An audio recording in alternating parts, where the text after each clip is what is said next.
algumas semanas atrás, eu ministrei uma palavra baseada em Mateus 13, 51 e 52, em que eu falei um pouquinho sobre coisas novas e sobre coisas velhas, né? Alguns de vocês talvez se lembrem disso. E nesse tempo então de pensar em coisas velhas, né, e em coisas novas, quando eu orava, enfim, planejava o aniversário da igreja, esse mês de setembro, né, aniversário da igreja, o Senhor trouxe ao meu coração um tema que é uma, entre aspas, né, coisa velha, mas que precisa em todo o tempo ser vivida ou vivenciada como uma coisa nova. E esse tema é o desafio de voltar ao primeiro amor. Sabe, meus irmãos e minhas irmãs, quando nós olhamos a realidade à nossa volta, quando nós olhamos para nós mesmos, nós percebemos que intencionalmente, e até diria radicalmente, nós precisamos voltar ao primeiro amor como igreja. Não falo apenas a igreja local, a igreja em Cândido Mota, a igreja metodista em Cândido Mota, mas eu penso que a igreja do mundo, a igreja de Cristo espalhada sobre a face da terra. Quando nós observamos então que a gente olha ao nosso redor, e a gente olha muitas vezes, né, não sei se você pensa como eu, ninguém é obrigado a pensar igual, mas pelo menos tente refletir, né? Nós olhamos ao nosso redor e muitas vezes nós vemos muitas pessoas empolgadas, né? Muitos cristãos, muitas cristãs, muitas igrejas fervorosas, empolgadas, né? A gente percebe, ou percebia, né, há algum tempo, muitas igrejas até... A expressão é esquisita, mas eu vou usá-la assim mesmo. Igrejas até muito extravagantes naquilo que faziam, né? Umas invenções a cada dia de culto, de organização de templo, a criatividade dos pastores, das pastoras com relação às pregações, né? Meu irmão, tanta coisa nós vivemos, tantas coisas nós já vimos, mas sabe o que acontece é que muitas vezes essa empolgação, essa extravagância, talvez a criatividade, ela vai minando, porque nós muitas vezes nos cansamos da realidade que está diante de nós. Muitas vezes, como um atleta que prepara-se para correr uma maratona, uma prova, enfim, de resistência, nós às vezes gastamos toda a nossa energia fora do tempo. Nos cansamos antes da hora, e no momento em que precisa dar algo mais, nós nos vemos ofegantes, cansados, talvez já sem expectativa, e o cansaço, a rotina, tira de nós a espontaneidade, porque uma pessoa cansada, ela deixa de ser espontânea, e ela faz tudo de forma mecânica, repetitiva. O cansaço, as dificuldades, os problemas que nós enfrentamos no dia a dia, tira também de nós a criatividade, porque naturalmente nós passamos a pensar assim, vamos fazer o que é mais fácil, façamos o que é mais prático, não vamos gastar tempo com isso não, vamos fazer igual sempre foi, não vamos mudar nada, e aí a gente começa a cair, nós de forma geral. Isso pode ser na família, pode ser na igreja, pode ser na empresa em que você trabalha, pode ser de forma geral, aplicado em qualquer realidade humana. Nós nos tornamos então rotineiros, repetitivos, cansativos, sem aquele senso criativo. Nós paramos de sonhar com coisas novas e nos limitamos a sonhar com o passado. Não sei se é possível, mas a gente sonha com um sintoma de saudade. Porque a gente sonha com o que já foi, sentindo o gostinho do que já fez, mas não consegue ter a perspectiva de que o amanhã está batendo a porta, e então nós podemos sair e refazer coisas, transformar histórias, viver novas aventuras. Nesses dias então, queridos, nesse mês de setembro, para nós, igreja em Cândido Mota, e para todo cristão e cristã de forma geral, eu quero desafiá-los e desafiá-las a voltar ao primeiro amor. Superar a rotina, superar o cansaço, superar o medo, superar a nossa momentânea falta de criatividade, não é? Eu digo momentâneo porque, gente, não precisa muito. Não precisa acontecer muitas coisas. Basta uma fagulha. Isso pode acender, não é o que o Tiago diz? Uma fagulha incendeia uma grande floresta. Então uma pequena fagulha pode reacender no meu e no seu coração, na minha e na sua percepção, nos nossos sentimentos, um desejo de viver uma história transformadora e renovadora para o louvor da tua glória. Mas existem alguns passos para isso, e eu quero partilhar com você nessa noite. Peço que você abra a sua Bíblia. Esse texto é conhecido, não dá para falar de voltar ao primeiro amor sem citar Apocalipse capítulo 2, versículos de 1 a 7, então peço que você abra a sua Bíblia em Apocalipse 2. Ô Sheila, é só a introdução. Apocalipse capítulo 2, eu estou brincando, fica constrangida não. Versículos de 1 a 7, aleluia. A gente não pode fazer discipulado não, porque daí eu entrego tudo aqui, né? Apocalipse 2, de 1 a 7, a palavra de Deus diz assim: ao anjo da igreja em Éfeso escreve: estas coisas diz aquele que conserva na mão direita as 7 estrelas, e que anda no meio dos 7 candeeiros de ouro. Conheço as tuas obras, tanto o teu labor como a tua... Tens perseverança e suportastes provas por causa do meu nome, e não te deixaste esmorecer. Tenho, porém, contra ti que abandonaste o teu primeiro amor. Lembra-te, pois, de onde caíste, arrepende-te e volta à prática das primeiras obras. Se não, venho a ti e moverei do seu lugar o teu candeeiro, caso não te arrependas. Tens, contudo, a teu favor que odeias as obras dos nicolaítas, os quais eu também odeio.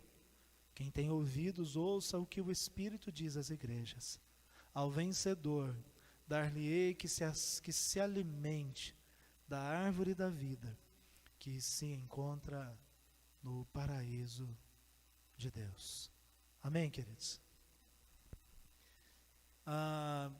Algumas questões, né, só para você mergulhar um pouco no contexto, na visão de João de Apocalipse e nessa realidade da revelação de Jesus através das 7 igrejas aqui descritas em Apocalipse 2 e 3. Primeira coisa que você e eu precisamos guardar: Apocalipse não é um livro ou não é uma carta, não é um texto evangelístico. O Apocalipse é um texto enviado para a igreja. O alerta de Deus é para a igreja. É claro que a igreja que recebe esta mensagem, ela também transmite essa mensagem ao povo como um sinal de alerta. É um livro escatológico, ou seja, é um livro que dá a dimensão da mensagem de Deus acerca do final dos tempos.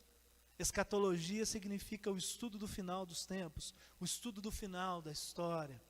Escatom, né, no grego. Então o Apocalipse ele é uma revelação de Jesus para a igreja, da maneira pela qual ela enfrentaria ao longo do tempo as barreiras, os bloqueios, os problemas, as adversidades, os inimigos que são muitos. Quando a gente lê o Apocalipse, tem alguns momentos que a gente fica até com medo, né? É a grande Babilônia, é a mulher que é prostituta, é a cabeça do dragão, é a imagem que tem 7 chifres, 7 cabeças. Meu Deus! A gente começa até a tremer de medo, né? Eu sei que tem crente que nem lê o Apocalipse, que fala: eu morro de medo de ler Apocalipse, então eu nunca li o Apocalipse. Mas é um livro para a igreja. Esse sinal figurado foi uma maneira, primeiro, de João descrever a visão de coisas que ele não conhecia. Ou seja, João, na ira de Pátimos, em êxtase vai ao céu, ele vê as coisas gloriosas do céu, que é o capítulo 4, que é o capítulo 5, mas ele também vê Deus mostrando aquilo que ocorreria de alguma forma ao longo da história. Então o homem do primeiro século não tem a capacidade de enxergar um tanque de guerra, uma explosão nuclear, enfim, circunstâncias que ocorreram agora nos nossos tempos. Então ele descreve como a chuva do céu que queima homens, ele descreve como o escorpião que com a sua cauda destrói as cidades e a história humana. Não parece um escorpião, não parece um tanque de guerra atirando? Enfim, é a imaginação. Ele não tem como entender que existia uma camada de ozônio que se derreteria ou que se desfaria, e então as pessoas se queimariam pelo sol e teriam câncer de pele ou bolhas por causa do sol.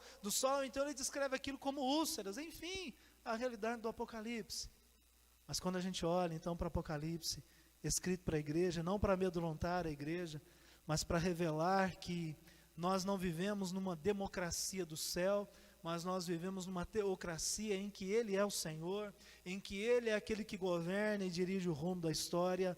Então Ele revela para mim e para você que o candeeiro descrito aqui em Apocalipse 2 e em Apocalipse 3 é a representação da igreja.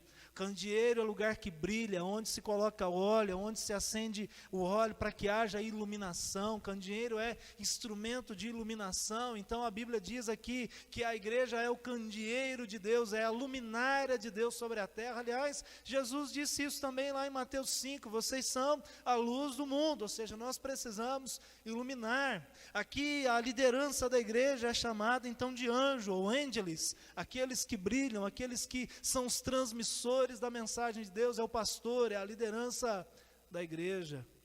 Então a palavra de Deus que governa, o Deus que é teocrático, o Deus que governa, e ele fala assim: eu tenho uma palavra para a minha igreja que deve iluminar o mundo, eu tenho uma palavra para a liderança da minha igreja, os meus pastores, a minha liderança, que são os mensageiros do céu sobre a terra.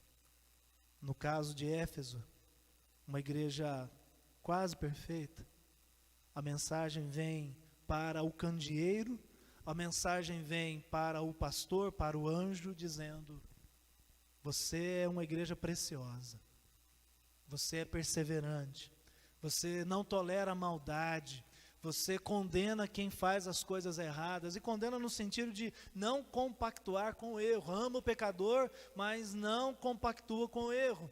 Então a palavra diz: você não tolera as coisas erradas, você é uma igreja preciosa, você tem sido um candeeiro brilhante, mas eu tenho uma coisa, eu tenho uma situação, para que a gente tenha então um senso de governo e de transformação. E então o Senhor, através de João, diz: você abandonou o primeiro amor.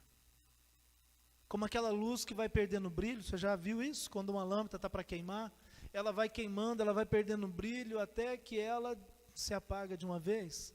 Ou antigamente, né, não sei se você é dessa época, talvez sim, talvez não, talvez já tenha visto no museu, né, uma lamparina. Alguém já usou lamparina em casa?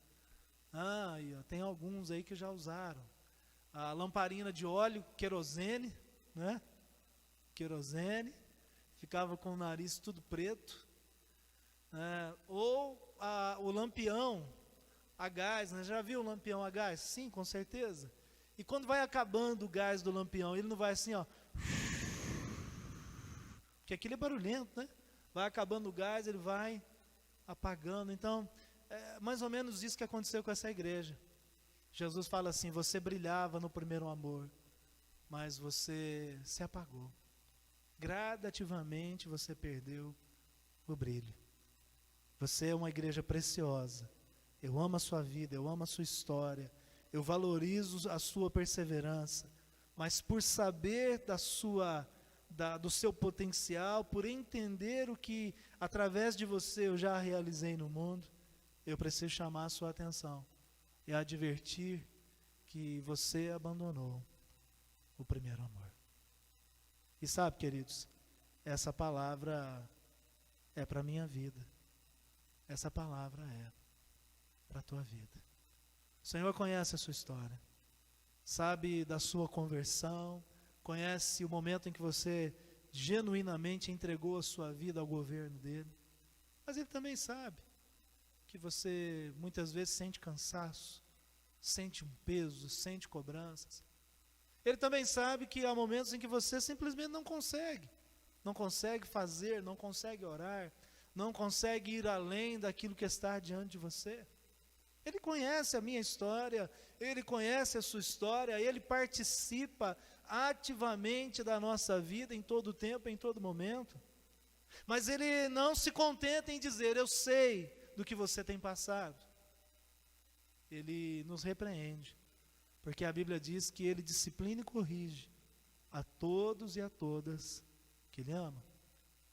Então por isso Ele diz, eu tenho contra ti que você abandonou o primeiro amor.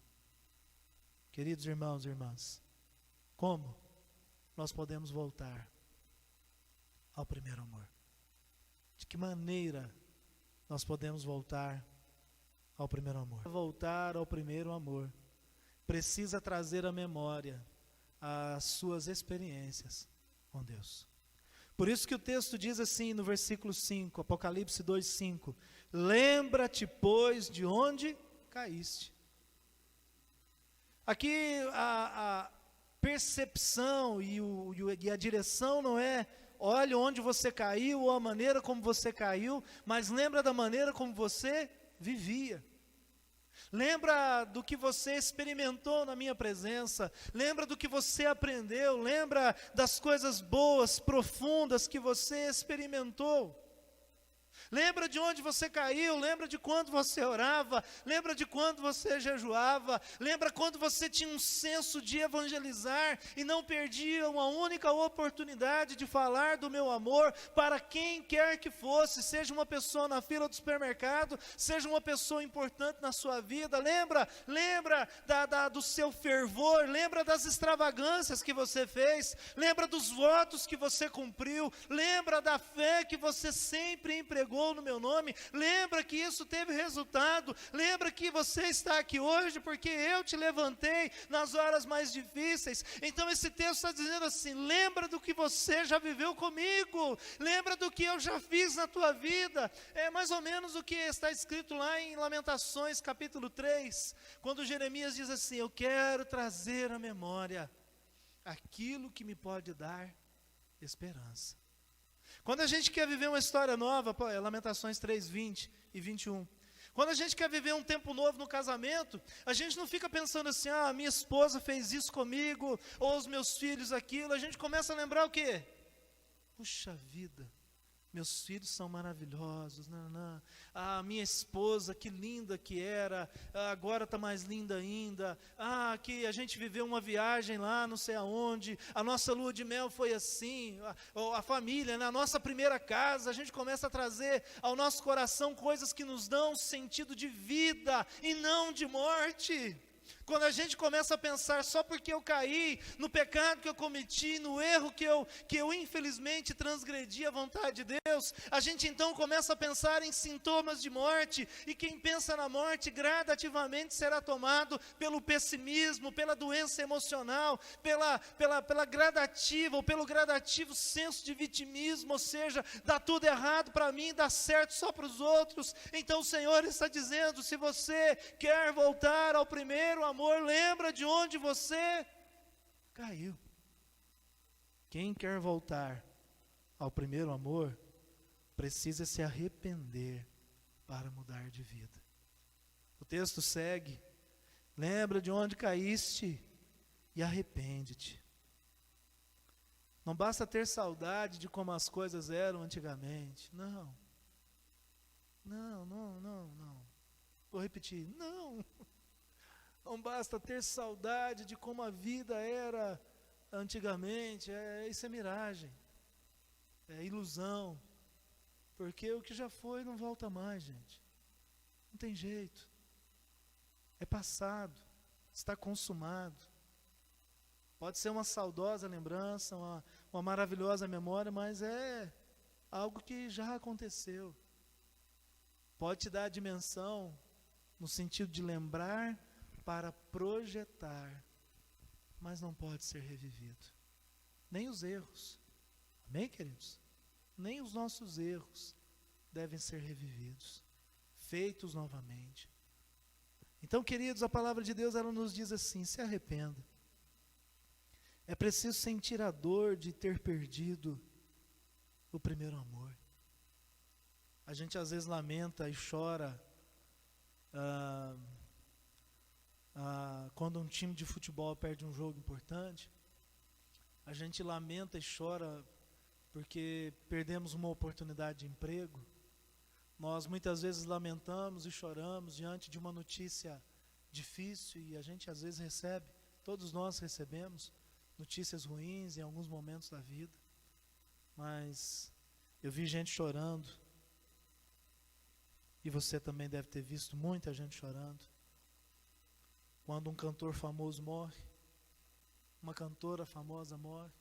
Não que não deva chorar, não tem nada com a vida de ninguém, mas será que a gente chora porque perdemos a presença de Deus na nossa vida?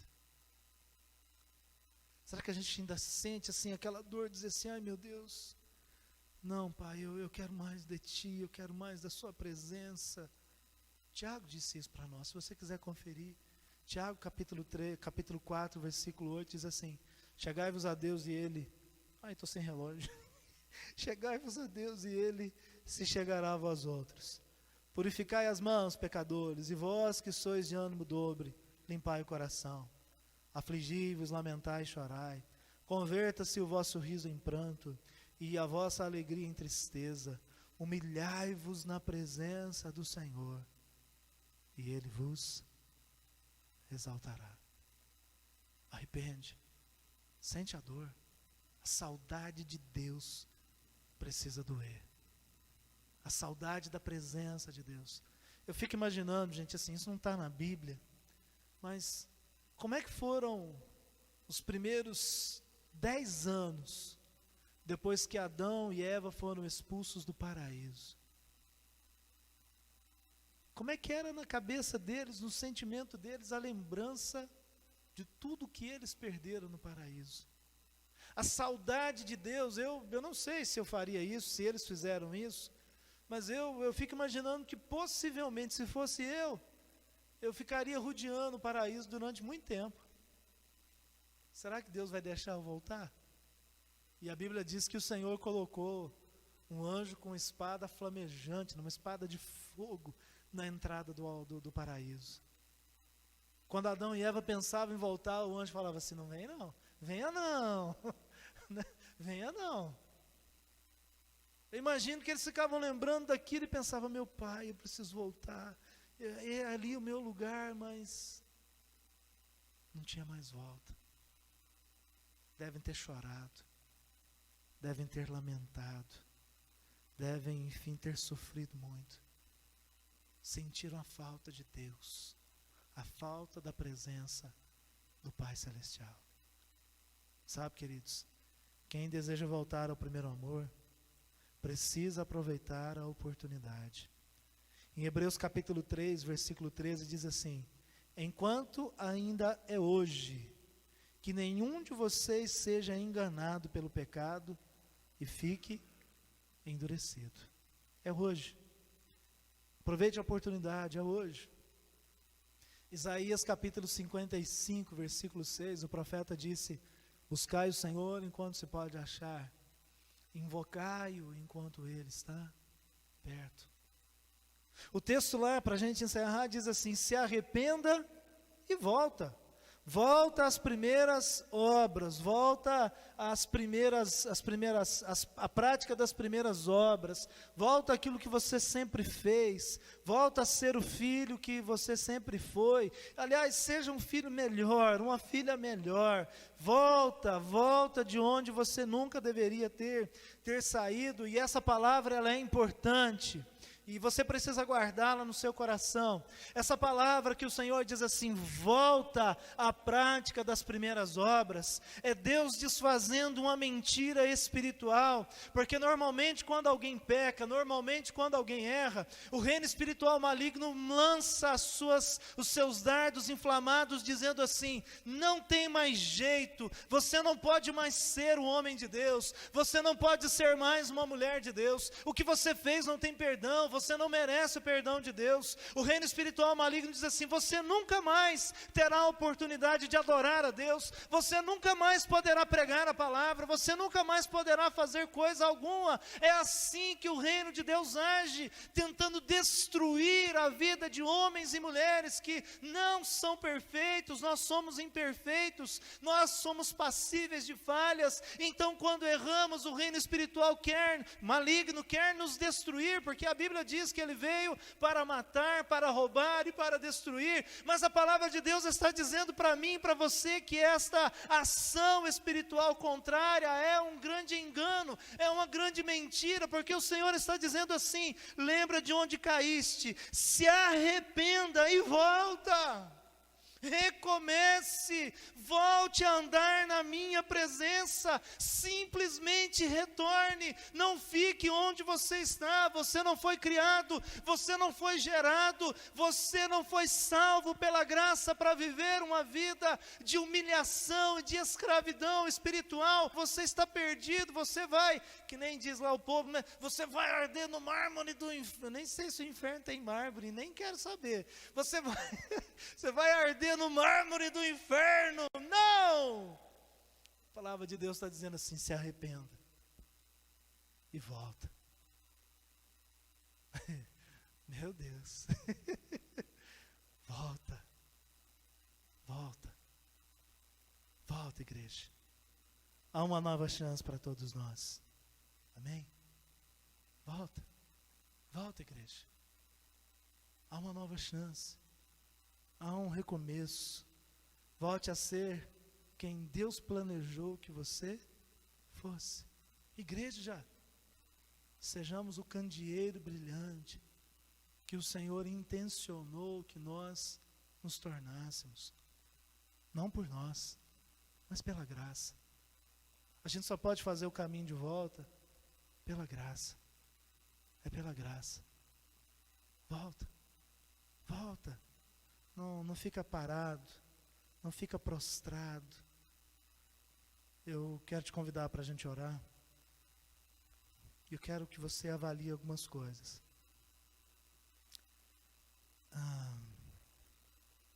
Você já foi mais apaixonado, vou usar essa expressão, mais apaixonado por Deus do que você é hoje? Já houve momentos na sua vida em que você viveu uma expressão de fé mais vibrante, mais intensa, mais cheia de vida, de alegria? Eu às vezes vejo as pessoas servindo a Deus hoje com muita tristeza.